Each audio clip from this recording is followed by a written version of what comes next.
Introduction to Islamic Digital Banking. Digital banks offer Islamic services via online channels, and it also must strictly follow Sharia rules, no riba, gharar, and maisir. Next, AI improve efficiency by introducing new compliance and transparency risks. While AI helps decide faster, it often works like a black box, making it hard to know if a decision truly follows Islamic principles. And next is Sharia non-compliance risk of losers penalty from violating Sharia rulings. Breaking these rules doesn't just mean a fine; it can destroy the bank reputation and customer trust overnight. Next, managed through holistic integration with other operational risks and oversight. And lastly is AI's opacity and unpredictability create gharar, threatening governance and trust.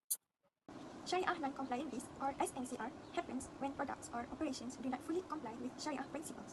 One of the main causes is the lack of proper Sharia screening before a product or contract is approved. In addition, proper documentation is equally important because it provides evidence of Sharia compliance, supports transparency, and ensures every financing contract follows the required Sharia standards.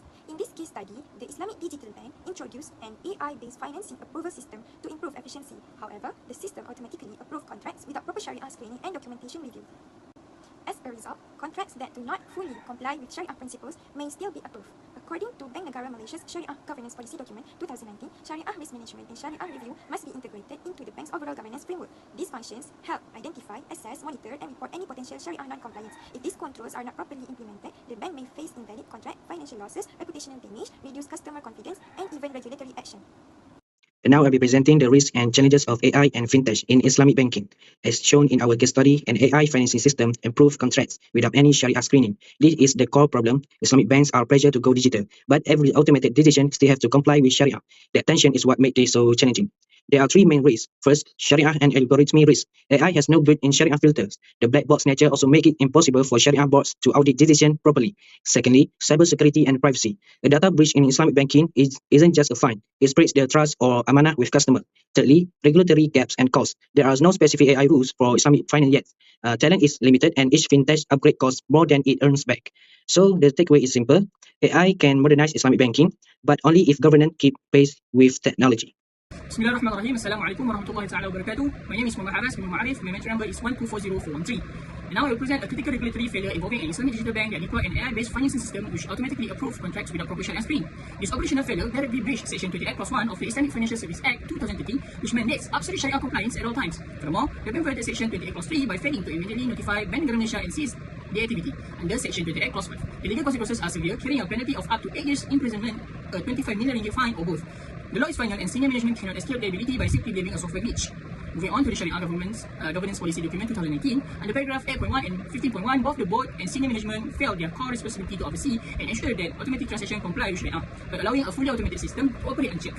They have effectively bypassed the Sharia committee. A critical breach of paragraph 10.2, this resulted in a total collapse of internal control functions under Part E, where Sharia risk management review and audit completely failed to systematically monitor and independently assess the AI system.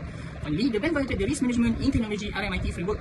Under paragraph 8.2c, the board failed to ensure robust risk assessment for this critical IT deployment. There was also a clear failure to adopt a secure system development lifecycle (SDLC) under paragraph 10.5, 10.8, and 10.10, which mandate rigorous pre-deployment testing and source code reviews. Now I will explain the proper solutions for Sharia governance based on BNM and IFSB 31. First, we need to build a strong Sharia governance framework. This includes proper Sharia screening and continuous monitoring to ensure all activities follow Sharia principles. Second, we use AI together with human review.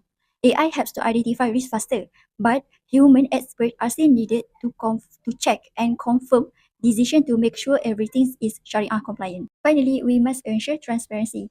All process should be clear, well recorded, and easy to audit. This will support NCR management, which is non-compliant risk management, and allow strong oversight by the Sharia board. In summary, fintech and AI can improve banking efficiency, but if they are not properly controlled, they can create serious Sharia compliant risks and reduce trust. Therefore, banks need to carefully manage and monitor this system to ensure everything remains Sharia compliant and reliable.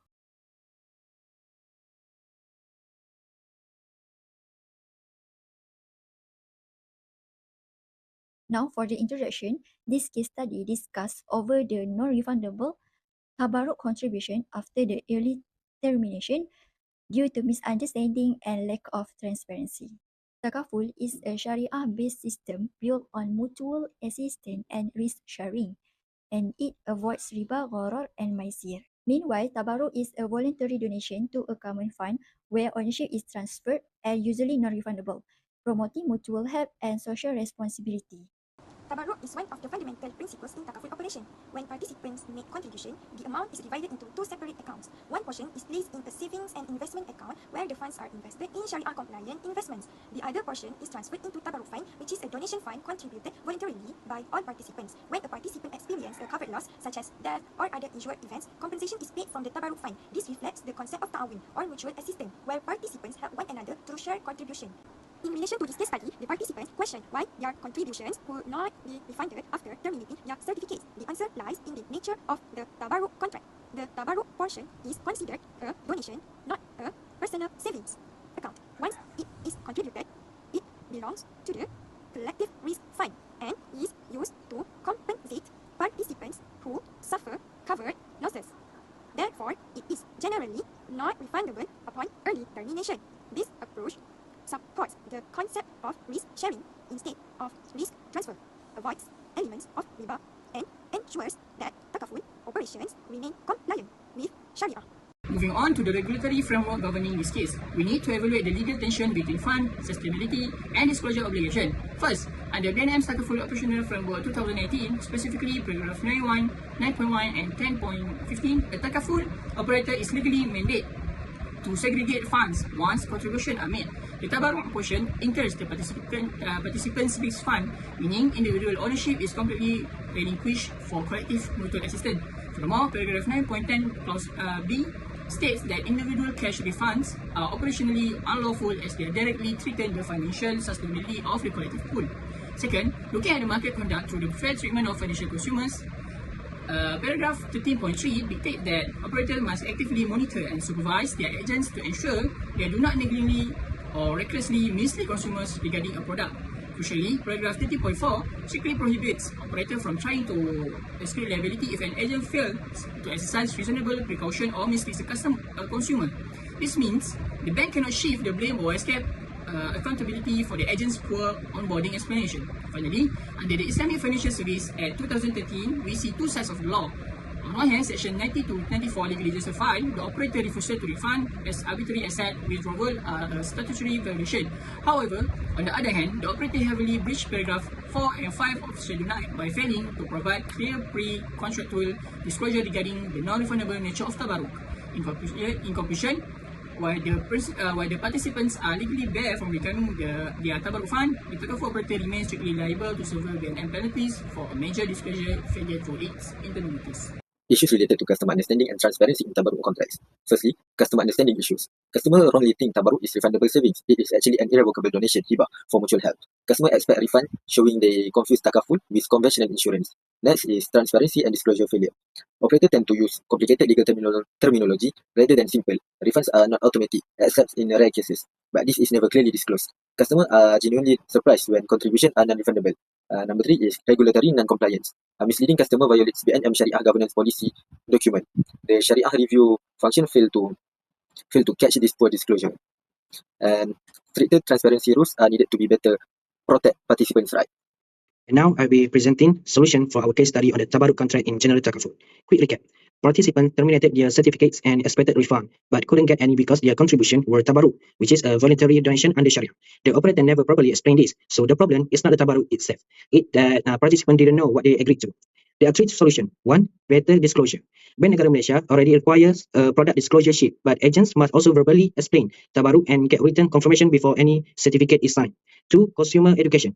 Though financial literacy is the main driver of these misunderstandings, so operators need plain language materials that explain Sharia concepts simply. 3. Stronger enforcement. Islamic Finance Service Act 2013 give Bank Negara Malaysia the tools. What needed now is consistent auditing and real accountability. In conclusion, the Tabarruk contract is fundamentally grounded in ethical principles. The regulatory tools already exist, such as Bank Negara Malaysia guidelines and Islamic Finance Service Act 2013. So what's missing is consistent implementation and accountability. So we need to fit the communication gap and we restore trust in Takaful.